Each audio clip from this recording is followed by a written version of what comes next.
কোনো আলো ছিল আসমান থেকে এসে ছু মেরে যেন আমাদের স্বপ্নকে এলোমেলো করে দিতে না পারে। কোনো ভোট ডাকাত, ভোট চোর, ভোট ইঞ্জিনিয়ার কাউকে আবার কোনো ছাড় নেই। যেহেতু ইনসাফ কায়েম নাই, যেহেতু দেশকে নিয়ে রাজনৈতিক নেতাদের কমিটমেন্ট নাই, ভিশন নাই।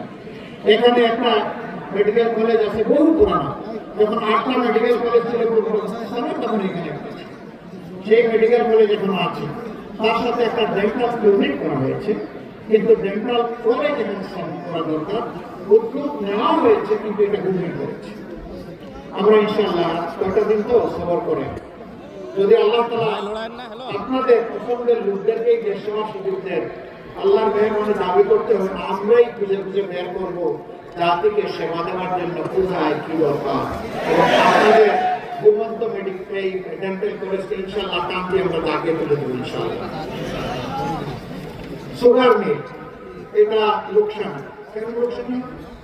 আমার দেশের মাটিতে আগ করে, আমার দেশের শ্রমিক এখানে কাজ করে, তাইলে একটু লোকসানই হবে। চুরি চামারির কারণে লোকসান। জানি 3.5 বছর তিনি শিল্প মন্ত্রণালয়ের দায়িত্ব পালন করেছিলেন। তখন বন্ধ মিল কারখানা, সুগার মিল সহ তারা একটা একটা করে বলতে শুরু করেছিলেন, এবং 1 বছরের মাথায় সেইগুলোকে লাভজনক প্রতিষ্ঠানে পরিণত করেছিল। চুরি বন্ধ হওয়ার কারণে এটা সম্ভব হয়েছিল।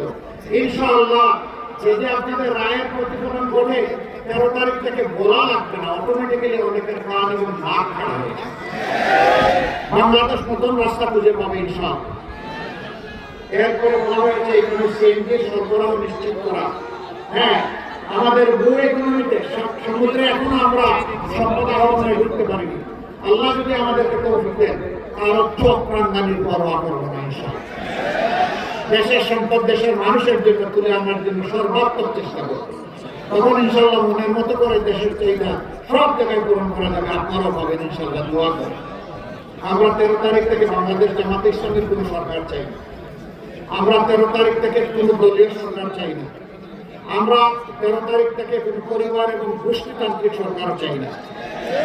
আমরা জামাতে ইসলামীর আমি বিজয় চাই না। আমি চাই বাংলাদেশের 18 কোটি মানুষের বিজয়। সেই বিজয় যদি অর্জিত হয় ইনশাআল্লাহ এটা সকলের বিজয় হবে। সেদিন আল্লাহর মেহেরবানিতে আমরা সেজদায় পড়ে যাব। আমরা ওই দিনটার অপেক্ষা করছি। আপনারা এখন থেকে দোয়া করতে পারবেন, কোনো আলো ছিল আসমান থেকে এসে ছু মেরে যেন আমাদের স্বপ্নকে এলোমেলো করে দিতে না পারে। এখন থেকে পায়রা বসাবেন। কোনো ভোট ডাকাত, ভোট চোর, ভোট ইঞ্জিনিয়ার কাউকে আবার কোনো ছাড় নেই। সীমা মজবুত করে হাত শক্ত করে আমাদেরকে দাঁড়াই যেতে হবে, এবং আমরা ইনশাআল্লাহ পারবো। ইনশাআল্লাহ আমাদেরকে পারতে হবে, না হয় বাংলাদেশ ফিরে যাবে।